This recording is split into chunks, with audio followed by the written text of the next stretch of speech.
Thank you so much, Amanda. It's great to be with all of you, and I appreciate this time to be with you. Let me just start by saying a little intro comments before I turn some time to those who will be joining us on a TED Talk style event today, but then also we'll have an opportunity to do a panel. Our economy and the talent that powers it is certainly being rapidly reshaped by a series of dynamics. Some you could argue like the offshoring of manufacturing or the increasing predominance of knowledge work. These predated the pandemic, but others have been accelerated by it, including remote work and flexible work arrangements. And over the past 18 months, Americans and the American workers themselves have adapted like never before. They're adapting to ever-changing circumstances in our healthcare systems, in our schools, in our retail spaces, and in our supply chains. And so the need for adaptation may be here to stay. We are seeing industries rise. We are seeing some falter. We're seeing new skills being required for the same jobs, and a dramatic growth-limiting mismatch between job demand and labor supply. This matters to me because as the president of Western Governors University, one of the largest institutions in the country, my mission is to ensure that there's a path to opportunity open to anyone that wants one, even as the nature of those opportunities change. And as leaders in your states, I know these issues matter to you and to the prosperity and equity in your communities. In this session, we'll be hearing about ways that we can meet the challenges that we collectively face by rethinking the infrastructure that connects learning and work. Specifically, you will hear a great deal about skills.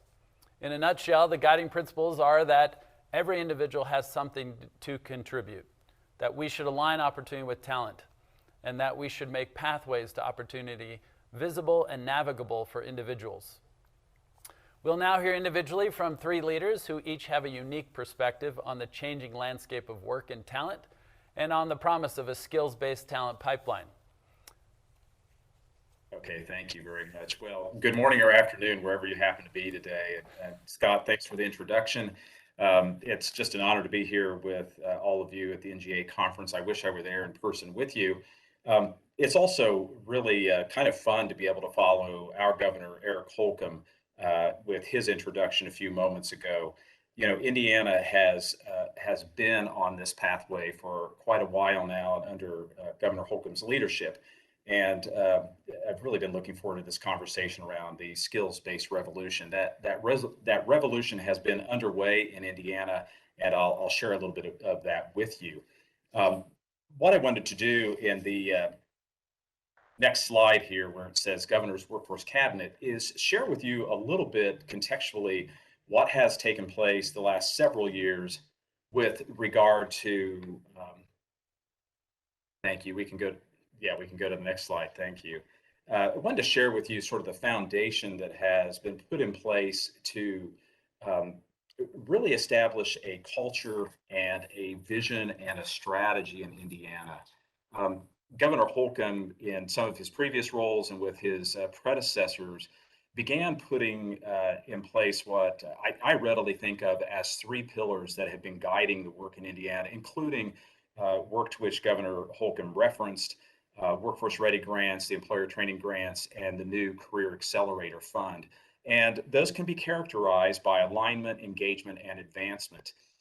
That work began somewhat ironically some years back by two co-chairs of what was then the Indiana Career Council. That was led by then Lieutenant Governor Sue Ellspermann, who today, of course, is the president of Ivy Tech Community College, and Joe Lokri, who is not only the former president of Cummins Engine, one of the largest publicly traded companies headquartered here in Indiana, but who also at the time was chair of the board of the Lumina Foundation. But in looking at these pillars of alignment, engagement, and advancement, the idea of around alignment was to really make certain that in Indiana we are aligned from K-12 through post-secondary with our employer partners and everyone in the stream, so that we don't have a disjointed process, and so that no one in this system, this ecosystem that has been created, is essentially throwing anything over the wall and wishing the other person or the other entity good luck in the process. So crisp alignment, and it's taken a lot of work over now several years, but we're really beginning to see the fruits of that labor. Then to engage in a very learner and employer-centric manner. So to understand our previous keynote speaker talking about barriers. So to really understand the barriers that students might face, the barriers that employers might face in helping to solve this mismatch, and then advancement in terms of advancing along a demand-driven curve. I heard Governor Holcomb refer to workforce ready grants, player training grants, and some of the results we've seen, whether it's the thousands of Hoosiers who have now been skilled up through training and education and fitting into new and better jobs, or whether it's through the employer training grant where employers have been the catalyst for this and skilling up their own workforce and incoming employees. The results we're measuring as a state are in terms of wages. So from the advancement side, we've been focusing very readily on the supply and demand, specifically around high wage, high demand jobs in the near and sort of the midterm. Related to that, as I was saying, provided a foundation for what Governor Holcomb did in creating the Governor's Workforce Cabinet. It's really interesting for me to be able to talk with colleagues from around the nation, and I'll mention this Workforce Cabinet, and sometimes, an individual will say, well, do you mean the governor's cabinet? I said, no. The governor has his cabinet that operates and administers the executive role of the state, but he has distinctly a workforce cabinet that spans a broad section of not only government, but education, the employment base here in Indiana, the key economic sectors, philanthropy, and the nonprofit. And what that has done is really to catalyze programs like to which he referred. And you'll see in the one slide that I've underscored some of those key elements, like the focus on individuals, employers, aligning our state and federal resources, and really being a talent-driven system. We'll go to the next slide of the role of the community college. What I wanted to share here, and I'll narrow this down in just a moment, to the skills concept that we're talking about, the skills-based revolution that is underway here in Indiana. A few years back, based upon the work that was taking place by thought leaders in Indiana, our community college, as President Ellspermann came in, and as we began to develop our own new strategy, we turned to the work to which I was just referencing, that alignment, that engagement, and that advancement, and looking at how we could better align our resources as an institution to serve learners and to serve our economic base here in Indiana. And the point being, when you look at those 8 items at the bottom of the slide, you would see on the first row, the right-hand side, workforce. And in workforce, we're measuring a number of things, but key to that is we are measuring how we align our programs to what the economy needs, both at an aggregated state level and then at a campus level. We're the largest singly accredited statewide community college system in the nation. It gives us some scope and scale, which also allows us, of course, to more rapidly and readily roll out programs.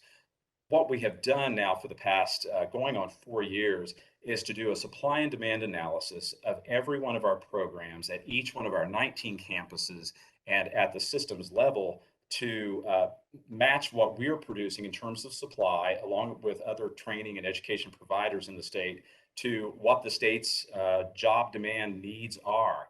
We've worked really closely with our Indiana Department of Workforce Development, and of course the Governor's Workforce Cabinet and other entities, along with EMSI or MZ, that many of you know or are familiar with, to do that work. We have adopted, just like the state, the Lumina goal of 60% post-secondary attainment by 2025, because we know we're a big part of that. We know we are the provider of the middle skill space in Indiana. In addition to that, we used, frankly, some simple math and said, look, it appears as though Indiana will need to be able to create about 1 million jobs over the next 10 years through purposes of attrition and growth. About half of that is going to be in the middle skill space. So again, skills oriented. And that's what, that is our responsibility as an institution. That breaks out to about 50,000 credentials that we need to help learners earn that are matched to the economy. Digging into this just a little bit further with the next slide, innovation from crisis. I think it is fair to say that when the pandemic hit in the spring of 2020, this foundational work that had been done by so many collaborators in the state, and again, I would pause and to really make the point that that has been not only government, but government, education, business, not-for-profit, and philanthropy, but that background work that has been done to really align what we're doing, engage in that student and employer-centric manner, and then advance toward what the demands are in our economy, allowed us to respond, I personally believe, more efficiently and effectively to the economic ripple that occurred from the pandemic. In late in March of 2020, a number of individuals came together as a team, literally organically, with the support and blessing of our governor to address what was occurring economically from the pandemic. I think all of us realized that really smart people who knew what they were doing were going to address the healthcare side of it, but that there were going to be impacts from the economic ripples, as I said, that would occur with the shutdowns and so forth. And the team came together, and one of the things that I found most fascinating about it is that we quickly turned, this was 8 or so people from business, as I said, philanthropy and so forth, government leaders, some of us from education. But what quickly became apparent was that we knew there needed to be a really concentrated focus on very specific skills in order to help skill up Hoosiers, to prepare them to pivot to different jobs and careers as the dynamics of our economy change. And as a result, some rich conversations started to occur in late March of 2020 through the rest of the spring and into the summer around the idea of skills aligned to both help the learner and the employer and get Hoosiers back to work quickly. One item that I didn't put on here that I would share with you that was just really fascinating to watch is the way in which resources were redeployed. I think the governor mentioned CARES Act funding and how that was deployed, but it was all really focused toward skills and doing that matching within the economy. As part of a conversation that came about, some of us really looked at this as an opportunity to reassess how we have been thinking about skills in Indiana. One example, one afternoon we had quite an in-depth discussion about the whole notion of, quote, non-credit, unquote, credentialing and training.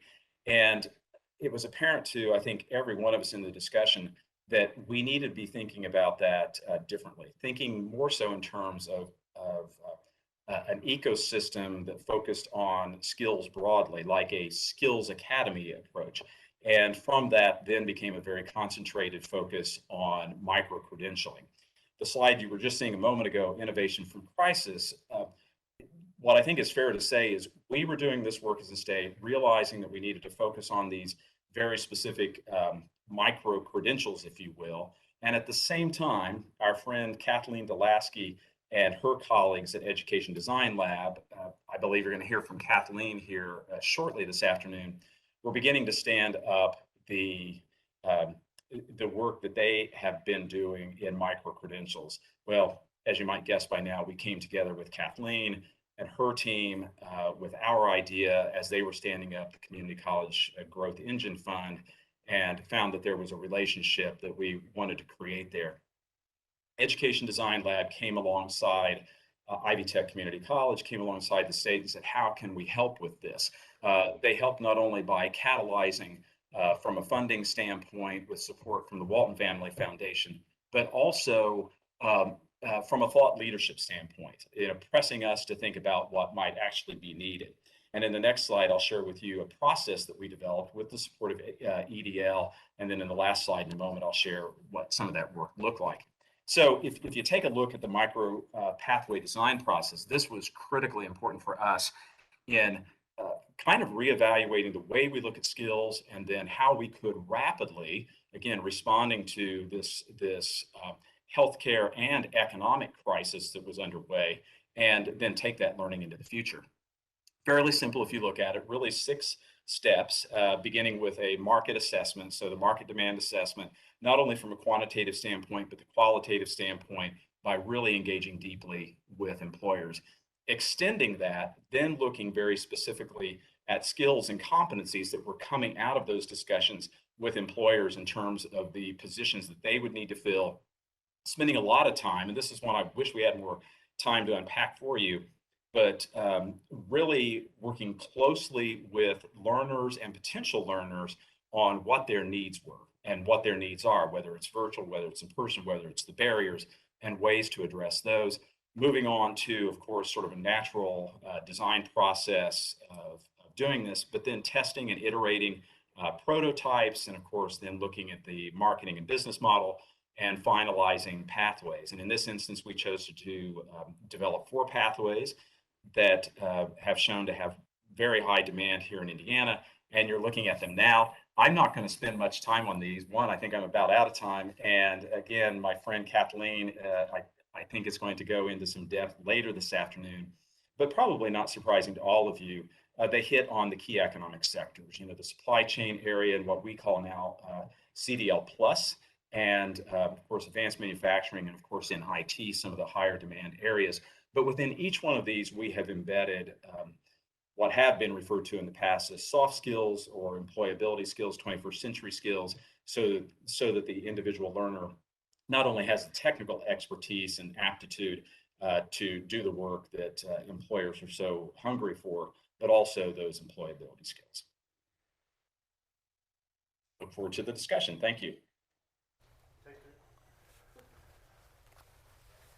Thank you so much, Chris. That was awesome. It's so cool to see the progress with those certifications and those work-ready pathways to opportunity. It's also, everyone is grateful to see how you can design those micro pathways. And we're now going to be joined and hear from Stephanie Marken, who is actually joining me here in our WGU studio. So we'll now turn the time to her. Great. Thank you so much, Scott, and thank you for everybody who's joining in to hear a little bit about some research that Gallup just recently conducted in partnership with Amazon. We conducted a study in which we interviewed more than 15,000 U.S. workforce members to understand a little bit more about the demand for, participation in, and really just energy and benefits of what we would determine is upskilling the U.S. workforce. So I'm going to share some of the most important findings from that research, but this really represents just a small snippet of what's available in the full report that's been made publicly available if you're interested in reading more, and I would encourage you to do so. The research is really based on what Americans are looking for in upskilling opportunities. And this was research that was really important to Amazon because they have a really unprecedented upskilling effort that they've engaged in already called Upskilling 2025, which is a commitment they've made to upskill more than 300,000 of their own workers over the next 4 years within their warehouses, delivery services, within their central and corporate offices. So it's a really unique effort. And they were interested in understanding what does demand for and participation in these types of upskilling opportunities look like outside of their organization, which is why we interviewed a nationally representative sample of more than 15,000 Americans to understand what they were looking for in these types of opportunities. What we found was participation and interest in participating in these types of opportunities was very high among all U.S. workforce members, with specific subgroups showing more interest that I'll talk about here today. We found that manager and leadership training opportunities were particularly interesting to U.S. workforce members as compared with other potential topical areas that they might upskill in. And we found that upskilling as a concept and as a benefit was particularly attractive to younger workers, so younger members of the U.S. workforce that were ages 18 to 24. Those individuals who had participated in upskilling opportunities for whom we interviewed had experienced really important subjective and objective benefits. Subjective meaning that they really experienced higher satisfaction with their jobs, and objective being that they experienced higher income and higher earnings too than their peers nationally. So as I mentioned, we found interest was really high in upskilling opportunities. 57% of Americans for whom we interviewed reported they were extremely or very interested in upskilling opportunities. And yet only about half of U.S. workforce members report they've had an opportunity to participate in an upskilling experience in the past 12 months. Now, we did find interest was slightly higher for men than it was for women, and we also saw interest in upskilling opportunities were particularly high among Black workers as well as Latinx workers. And that's consistent with the historic research that Gallup's conducted, where we find historically marginalized and underrepresented groups are more interested in these types of opportunities, which they believe lead to a much more engaging and fulfilling job and career. Now, we asked a lot about the types of upskilling opportunities individuals would be interested in, and we call this employer's time and dime, this concept of employer provided and employer paid for opportunities that can be done within the workday.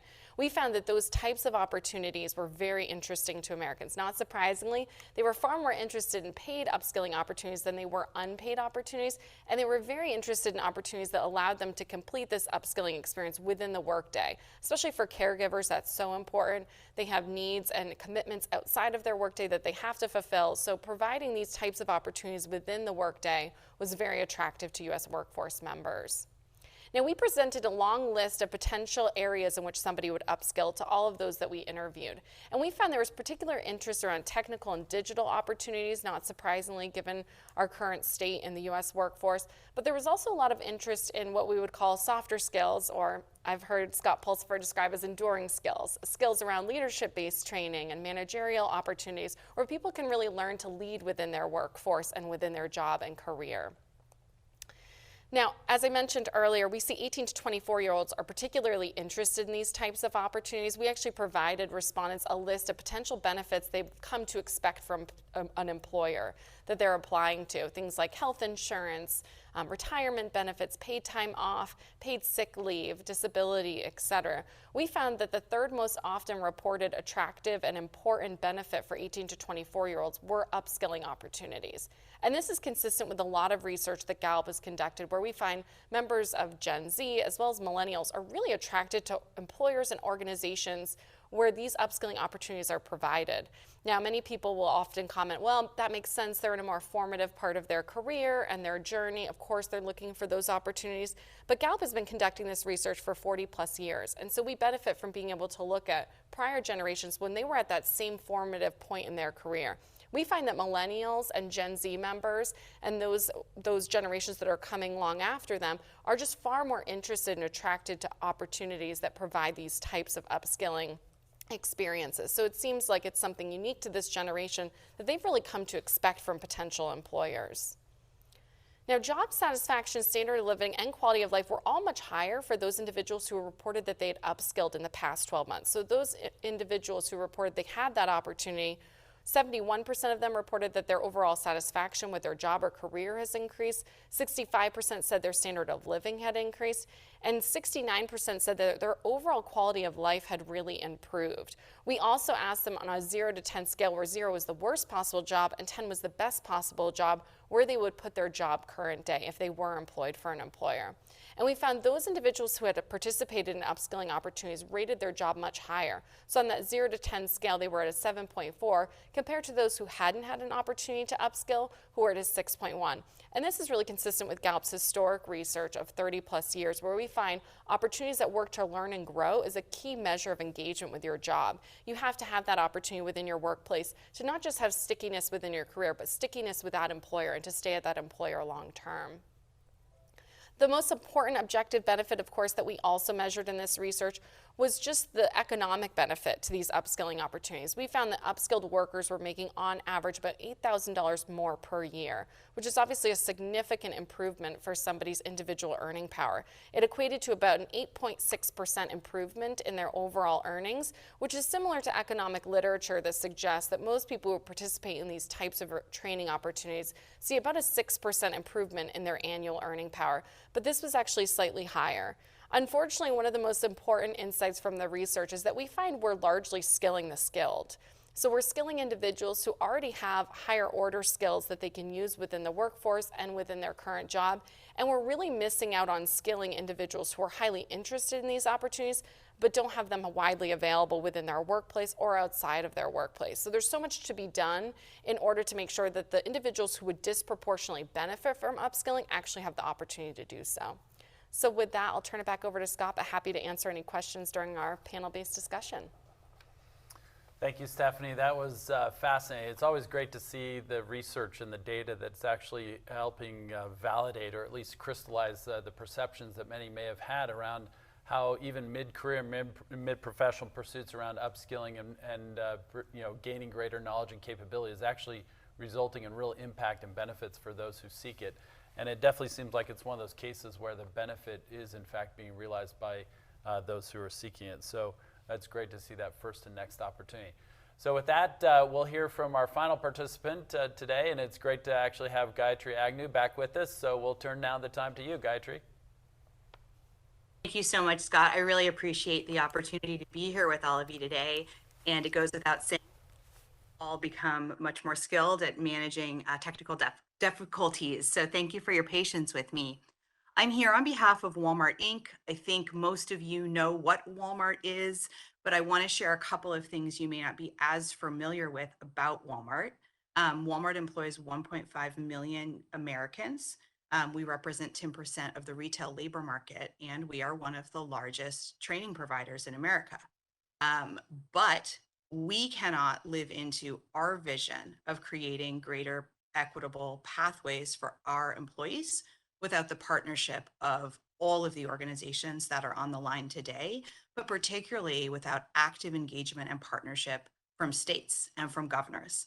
I really appreciated the remarks of Governor Holcomb as we opened the session today, and cannot think of a better partner than NGA to be having this dialogue with. Although I will say I was excited to see that we're starting a revolution with the NGA. The title of this section was the Skills Revolution. And I do want to level set with everybody why Walmart cares as much as we do about skills.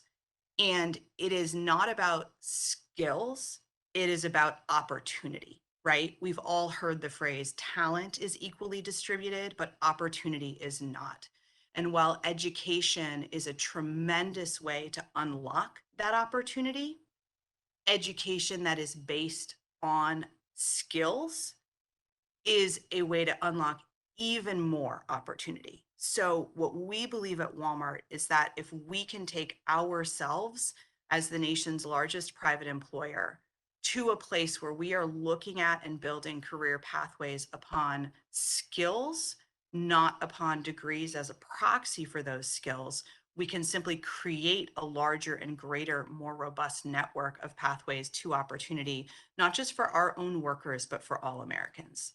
The only way that this works is if we collaborate, exactly as Obed said, take advantage of the public-private partnerships to build the infrastructure needed for skills to be the currency with which workers move across the labor market. That benefits our company because we will be able to move more of our own internal talent up in Walmart, but we will also be able to proudly export that incredible talent to other employers across the American economy who can benefit from that talent working for them.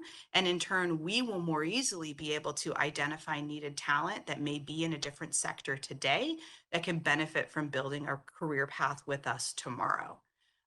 So I just want to talk a little bit about the opportunity in front of us. And we all hear a lot about the conversation about skills versus degrees.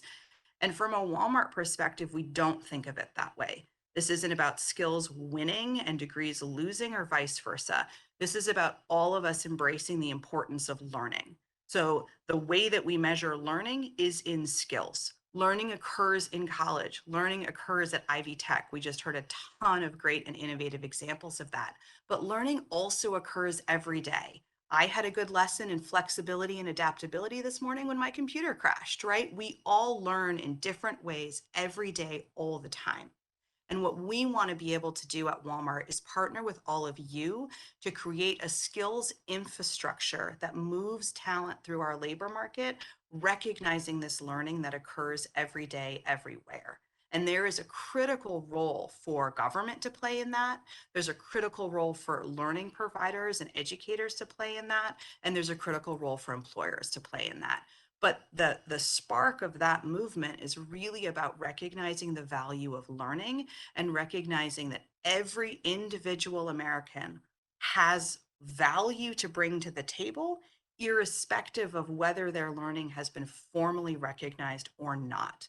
One of the things we're really proud of at Walmart is that 75% of our store managers started as hourly wage associates and worked their way up into those management roles. But what we know is that advancement at Walmart and across all of America's companies is not as equitable as it could or should be. And we believe that by unlocking the power of skills, we can create more equitable pathways to advancement at our companies and across the American labor market. But we absolutely cannot do it without partnership. I'll close just by calling out a couple of initiatives that we think are brilliant examples of how this movement is being seeded and how evidence of this change is beginning to be unlocked. One is our friends at WGU. Thank you for your leadership in the Open Skills Network.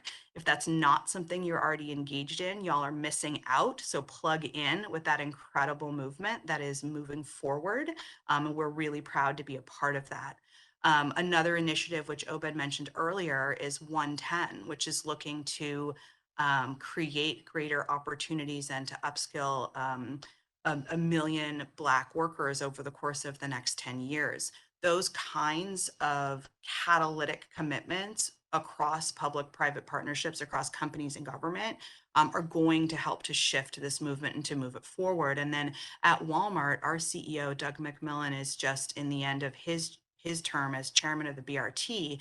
And during that time, they've launched an initiative called Multiple Pathways. And the reason it's called Multiple Pathways, as you all know, is everything you've heard this morning about how important it is to build more pathways to opportunities. There is already a wonderful pathway that goes from college into work, and we are committed to having that pathway exist, but we also want to make sure that pathways that utilize skills as the common currency are also grown and begin to exist. And so Walmart was a founding partner of the Multiple Pathways Initiative as well. And we're really committed to making this revolution and this movement come to life. So with that, Scott, I'll try to catch us up on a little bit of time and turn it back to you. Gayatri, it's so good to have you with us this morning and or this afternoon, I guess, depending upon where you are. Thank you for also bringing that perspective from Walmart's angle. I think generally that among all those who've shared their perspectives with us this morning, I think we're actually seeing that there's an opportunity to really enable individuals not only for their first opportunity, but their next opportunity. That so much about education is really about enabling human progress. That if a professional pursuit or a career is like a ladder, it's not enough to get on the first rung. You actually have to proceed along that ladder and keep helping individuals move and progress in their lives. So with that, we're going to have the opportunity now to participate in a little bit of a panel discussion. As I mentioned, Stephanie's with me here in this studio, but we also have Chris and Gayatri with us virtually as well. And our topic, just for the three of you, are kind of themes that we're going to try to cover in the roughly 20 minutes that we have is, how do we think about this skills revolution in affecting goals that states may have relating to their workforce development? And maybe in particular, a second area is how can they utilize it to catalyze workforce development and the initiatives that they have around that. The last theme is more related to how do they or how should they leverage concepts to improve the workforce development, especially for those underserved or poorly served populations and communities that they have. Gayatri, you mentioned some of those in particular, because we do know that skills can actually create much more of a equitable workforce as well as equitable pathways to that opportunity and work as well. So maybe Gayatri, we'll start with the last as first and in this question, but it's really for all of you, but we'll have you start, Gayatri. So specifically, why is Walmart doing this? Let's talk about that a little bit more deeply. And what do you really see as the role of the states in your efforts, and how can that collaboration be extended? Yeah, thanks so much, Scott. So why are we doing this? I think what's really important, so I'll bear with me on a quick analogy, which is that over the course and accelerated by the pandemic, we have seen a massive rise in omni-channel shopping at Walmart, right? We sell goods, and it used to be that people walked in the front of our store and they found their goods and they checked out at the front of our store. I bet if I asked everyone to raise their hands and say, is that the last time you bought something, is that how you bought it? Most of you would say probably not. right? You might have ordered online, you might have had it delivered, you might have gone and picked up your groceries outside of the grocery store. So all of the shifts in the infrastructure and the way that we deliver that omni-channel customer experience, well, learners want the same kind of experience in how they consume their learning opportunities. They want it to move to an omni-channel experience. They also, then employers, want to be able not just to select those with four-year bachelor's degrees and identify pathways or jobs to hire them. We want to find someone who has, you know, this type of experience plus has an ability to do data visualization, or this type of experience plus has field-based experience working in a distribution center, and they can bring that experience into the company. So as an employer, we are not interested in looking at someone's experience on the unit of a bachelor's degree. We are interested in looking at someone's experience on the unit of the skills they have. And the reason is that allows us to create a more unique shopping experience for a customer. And by looking at work through not a series of jobs, but a series of tasks that associate to skills, we can actually build a much more dynamic workforce, and we can continue to change, to innovate, to serve the needs of our customers. So this is not Walmart's in on skills just because it will, and it will create more equitable pathways. Walmart's in on skills because it will allow us to run a better business. Now, it's also a phenomenal thing that for the American economy, it will also create more opportunity.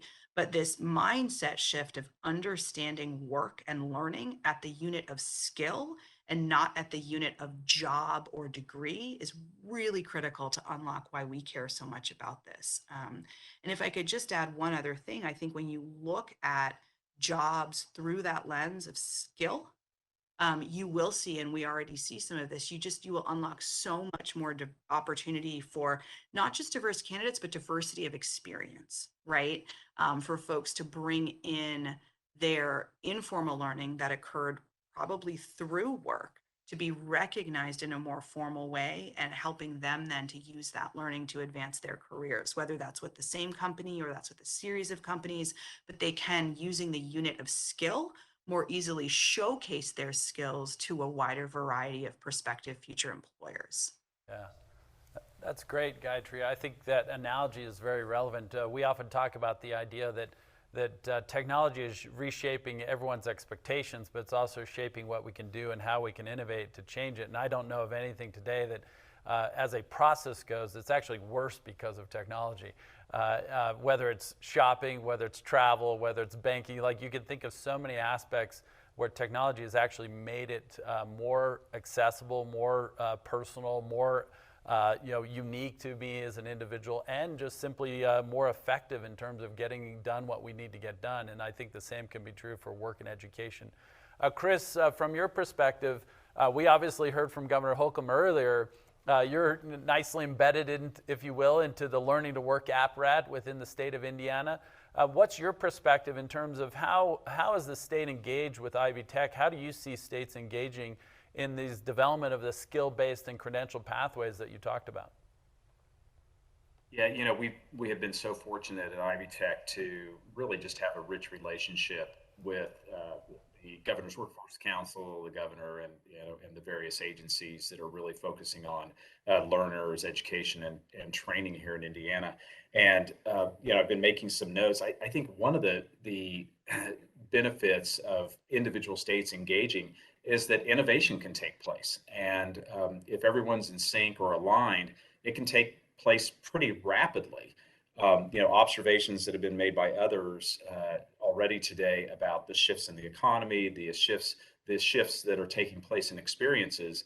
At Ivy Tech, it's a large system, 19 campuses, 40 some locations, all in 160,000 students, and in spite of the size of that, with support and partnership from the state, and as I said earlier, business, especially in philanthropy and so forth, we were able to pivot really quickly. A couple of things I would put out to you that I think have really fundamentally changed the way we think about learners, the way we think about the context of skills within the economy, and then a few of the other partnerships are these. One, in a matter of about 10 days at the end of March, we pivoted to something we now call Learn Anywhere. And it was really fundamentally founded in work we had previously done, by the way, with Education Design Lab, focusing on the needs of single mothers who many attend community college and many attend Ivy Tech here in Indiana. And one of the things we really came to understand were the challenges that those learners specifically face. Well, many of those challenges were also seen then by most of our learners. So Learn Anywhere is pretty simple. I might be in a class that meets on Tuesday and Thursday from 9 to 11, and I have the option to show up in person. I have the option to show up virtually, or to do it asynchronously on Saturday night at 11 o'clock because that's the best thing that fits my schedule. And frankly, implementing this, what we thought was a pretty cool idea, we weren't really sure what the receptivity would be by learners or by faculty. Well, it's just been unbelievably favorably adopted and accepted. So that has caused us to think about the experience of the learner much differently. In addition to that, again, I love the comments that have been made about how we think of skills and signals to the marketplace and what that really constitutes, irrespective of whether that's a industry certification or a bachelor's degree or whatever the case might be, a micro-credential. But I think what many of us, including our colleagues in state government, have thought about is that this is really an ecosystem. We certainly knew it wasn't linear, and it didn't just have, although importantly, on-ramps and off-ramps, but within that is an ecosystem, the learning that takes place, in a classroom, in a business, in the work experience, really accounting for prior learning experience and, integrating all of those things together because they represent who the learner is and also signal to the marketplace, a business like Walmart or any other, the value that can be found in working with those individuals and hiring those individuals. And the last thing I would observe for you that I think we have much more learning to do, but in terms of really speaking to equity, is a much better understanding of the role that all of us need to consider when we think about community and faith-based organizations. We, just like other states across the nation, we realized pretty quickly through the data who was being affected negatively from an economic and workforce standpoint in our state. And, first people who were negatively affected beyond the health side of this were individuals from marginalized populations. And reaching individuals can sometimes really be a challenge. And we began turning to community and faith-based organizations who, I freely admit, my colleagues and I freely admit, we will never have the trust, credibility, and rapport in perhaps a community or perhaps through a faith-based organization that the leaders and individuals there would have. And it's allowed us to come alongside those organizations, also in partnership with employers, just some wonderful employers in Indiana who've said, yeah, put me in, this sounds like good work, and get folks back in the labor market, and not just to a job, but a better job and a better pathway to a career.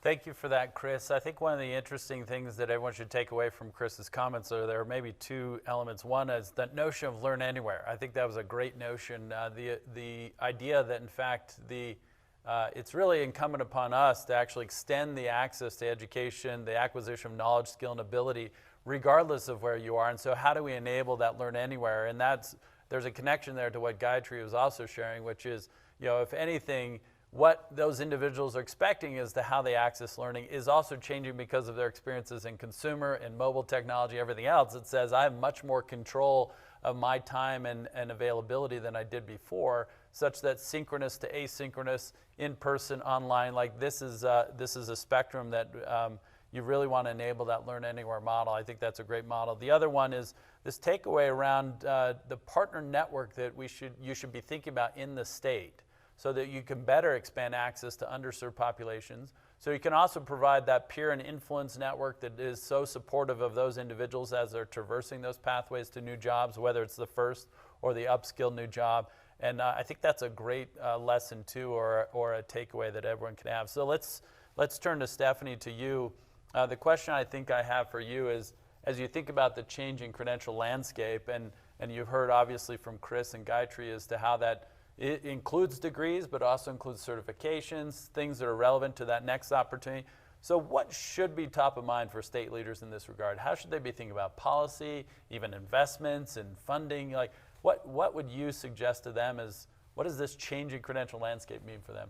Yeah, so I think, the research obviously revealed a lot of interest in upskilling opportunities throughout the U.S. workforce. I think one of the challenges that it presents is the employer challenge, right? Most people are looking for those upskilling opportunities to come from their employer and the organization in which they work. And small and medium-sized employers don't have as much flexibility as a large employer like Amazon, like Walmart, to do that upskilling themselves, right? So if you're at Amazon, they're really focused within their upskilling opportunities on high demand, in demand, and high paying jobs in medicine. Some of you may have seen their most recent commercials, for example, where there's a former warehouse worker who's describing his pathway to become a nurse because of his own experience with caregiving with his family members. Obviously, that is not necessarily an Amazon-provided second job that he gained in that process, but for them, they see that as a great important contribution to our workforce. But importantly, it's also serving themselves when they do actually upskill people in things like cloud computing and machine learning, which they're also focused on. They can do that because they have a really large workforce where somebody can move from a warehouse and a distribution center to a different job in robotics or in machine learning specifically. Not all employers can afford to do that themselves, so I think that's where states, and higher education institutions, I actually think, can really help bridge the gap and become that provider. If you're not Amazon, you can't afford to stand up that upskilling opportunity internally, you're going to be looking to higher education institutions and external partners to do so. And I think employers need a little bit of an incentive to provide those types of opportunities financially because it is expensive to do so. I think that's an obvious opportunity for growth.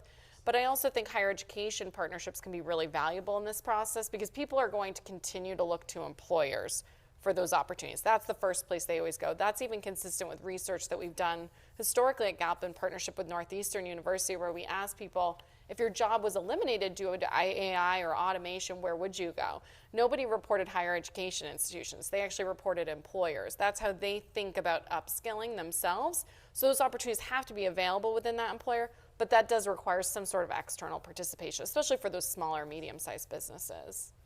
Yeah, thank you for that, Stephanie. I think just that idea that if you really want to retain employees, that you're going to have to be thinking about, as an employer perspective, you're going to be thinking more and more about how you're providing opportunities for them to develop to that next opportunity, how are you enabling their own individual progress.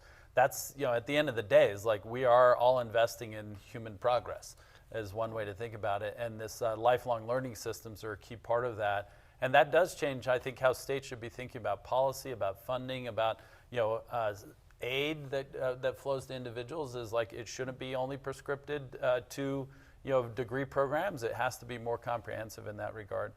Maybe just as we wrap up the segment, let's maybe go in reverse order a little bit. So I think for the audience and for those listening, can you offer what is your one insight or takeaway that you would have for the states from the conversation, what you heard from each other today? So we'll go from you first, Stephanie, and then Chris to you, and we'll end with Gayatri.